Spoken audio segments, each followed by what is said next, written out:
Assalamualaikum warahmatullahi wabarakatuh.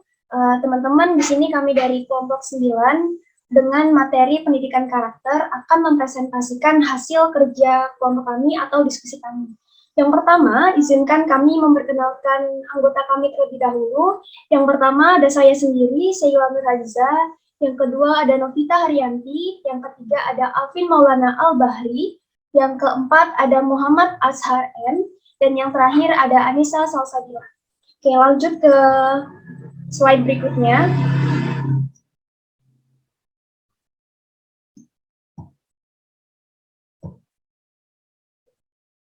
Baik, sebelum mengenal lebih lanjut mengenai pendidikan karakter, alangkah lebih baiknya kalau kita mengenal apa itu pendidikan. Pendidikan adalah sebuah sarana para umat manusia sepanjang hidupnya untuk menjadi transmisi dan transformasi, baik nilai maupun ilmu pengetahuan. Pada hakikatnya, pendidikan memiliki dua tujuan. Yang pertama yaitu menjadi cerdas dan pintar, dan membantu mereka menjadi manusia yang baik. Secara umum, pendidikan memiliki arti proses pembelajaran pengetahuan, keterampilan, serta kebiasaan yang dilakukan suatu individu dari suatu generasi ke generasi lainnya. Prosesnya melalui pengajaran, pelatihan, dan penelitian. Ada juga beberapa ahli mengartikan, pendidikan itu adalah proses pengubahan sikap dan tingkah laku seseorang atau sekelompok orang dalam mendewasakan melalui pengajaran dan latihan. Selanjutnya, apa itu karakter? Karakter adalah sebuah nilai-nilai sikap yang khas pada kepribadian seseorang yang terbentuk dari hasil internalisasi berbagai kebijakan. Karakter berasal dari bahasa Yunani yaitu karasein, yang berarti to engrave atau melukis, menggambar, seperti orang yang melukis kertas, memahat batu atau metal. Kemudian diartikan sebagai tanda atau ciri yang baik dalam sebuah suasana kehidupan. Baik, selanjutnya akan dijelaskan oleh rekan saya. Baik, selanjutnya ada latar belakang adanya pendidikan karakter. Menurut Likona, ada 7 alasan mengapa pendidikan karakter itu harus disampaikan. Ketujuh alasan yang dimaksud adalah sebagai berikut. 1. Cara terbaik untuk menjamin anak-anak atau siswa memiliki kepribadian yang baik dalam kehidupannya. 2. Cara untuk meningkatkan prestasi akademik. Yang ketiga, sebagian siswa tidak dapat membentuk karakter yang kuat bagi dirinya di tempat lain. 4. Persiapan siswa untuk menghormati pihak atau orang lain dan dapat hidup dalam masyarakat yang beragam. Selanjutnya, 5. Berangkat dari akar masalah yang berkaitan dengan problem moral sosial, seperti ketidaksopanan, ketidakjujuran, kekerasan, pelanggaran kegiatan seksual, dan etos kerja atau belajar yang rendah.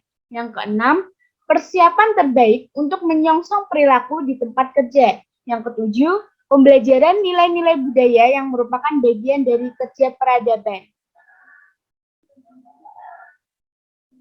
Selanjutnya dijelaskan oleh rekan. Terima kasih Mbak atas kesempatannya. Mungkin sebelum masuk ke materi, saya akan menjelaskan definisi secara umum dari pendidikan karakter tersendiri ya. Jadi pendidikan karakter itu merupakan bagian bentuk kegiatan manusia yang di dalamnya terdapat suatu tindakan yang mendidik diperuntukkan bagi generasi selanjutnya. Nah, di dalam materi ini tuh dalam Undang-Undang Sisdiknas nomor 20 tahun 2003 yang terakhir dijelaskan bahwa pendidikan karakter itu merupakan pendidikan akhlak atau karakter masih digabungkan dalam mata pelajaran agama dan diserahkan sepenuhnya pada guru agama. Karena pendidikan karakter sendiri yang pelaksanaannya itu sepenuhnya dibebankan pada guru agama saja ya. Terang saja ya, hingga kini pelaksanaan dari pendidikan karakter itu sendiri belum mencapai batas yang optimal. Hal ini terbukti dari fenomena sosial yang menunjukkan perilaku yang tidak berkarakter. Nilai dalam pendidikan karakter menurut Departemen Pendidikan Nasional diantaranya itu ialah tanggung jawab serta disiplin. Selanjutnya. Nah, dalam hal ini yang dimaksud dengan tanggung jawab ialah seseorang atau peserta didik harus mampu bertanggung jawab dengan penuh atas apa yang telah ia perbuat dan ia lakukan, sebagai cerminan bahwa dia tuh telah memiliki karakter yang berkualitas. Disiplin sendiri berarti harus sesuai dengan tepat dan ketentuan yang berlaku, sehingga dalam prakteknya peserta didik dapat dikatakan memiliki kepercayaan yang penuh terhadap tanggung jawab yang seharusnya ia laksanakan. Selanjutnya akan dijelaskan oleh Mas Asar. Ya, saya lanjutkan. Dan selanjutnya itu, apa itu pendidikan karakter? Secara sederhana, pendidikan karakter dapat didefinisikan sebagai segala usaha yang dapat dilakukan untuk memengaruhi karakter siswa. Pendidikan karakter merupakan bentuk kegiatan manusia yang di dalamnya terdapat suatu tindakan yang mendidik diperuntukkan bagi generasi selanjutnya. Selanjutnya ada tujuan pendidikan karakter tersebut ialah untuk membentuk penyempurnaan diri individu secara terus-menerus dan melatih kemampuan diri demi menuju ke arah hidup yang lebih baik. Pendidikan karakter adalah suatu sistem penamaan nilai-nilai karakter kepada warga sekolah yang meliputi komponen pengetahuan, kesadaran atau kemauan, dan tindakan untuk melaksanakan nilai-nilai tersebut. Lanjut.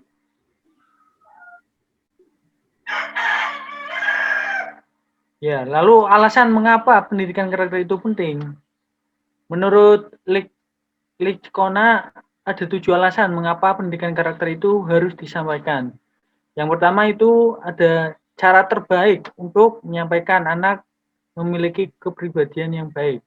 Lalu yang kedua, dapat meningkatkan prestasi. Yang ketiga, sebagian siswa tidak dapat membentuk karakter yang kuat di tempat lain. Lalu yang keempat, mempersiapkan siswa untuk menghormati orang lain dan dapat hidup dalam masyarakat yang beragam. Lalu yang kelima, pembelajaran nilai-nilai budaya yang merupakan bagian dari kerja peradaban. Yang keenam, persiapan terbaik untuk menyongsong perilaku di tempat kerja. Kemudian yang terakhir, yang ketujuh, berangkat dari akar masalah yang berkaitan dengan problem moral sosial, seperti ketidaksopanan, ketidakjujuran, dan lain-lain. Selanjutnya akan disampaikan oleh rekan saya. Ya, terima kasih. Saya akan melanjutkan presentasi ini. Tujuan pendidikan karakter. Yang pertama, mengembangkan potensi afektif peserta didik sebagai manusia dan warga negara yang memiliki nilai-nilai budaya dan karakter bangsa.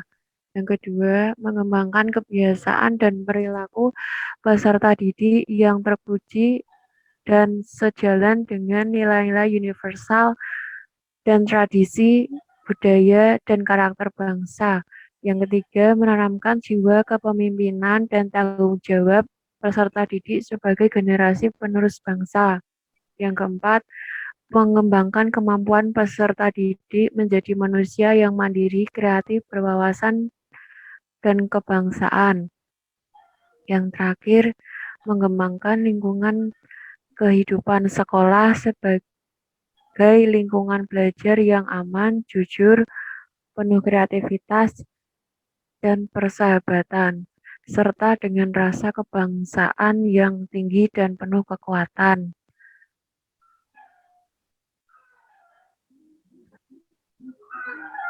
Sekian presentasi dari kelompok kami. Apabila ada kekurangan, kami mohon maaf. Wassalamualaikum warahmatullahi wabarakatuh. Waalaikumsalam warahmatullahi wabarakatuh.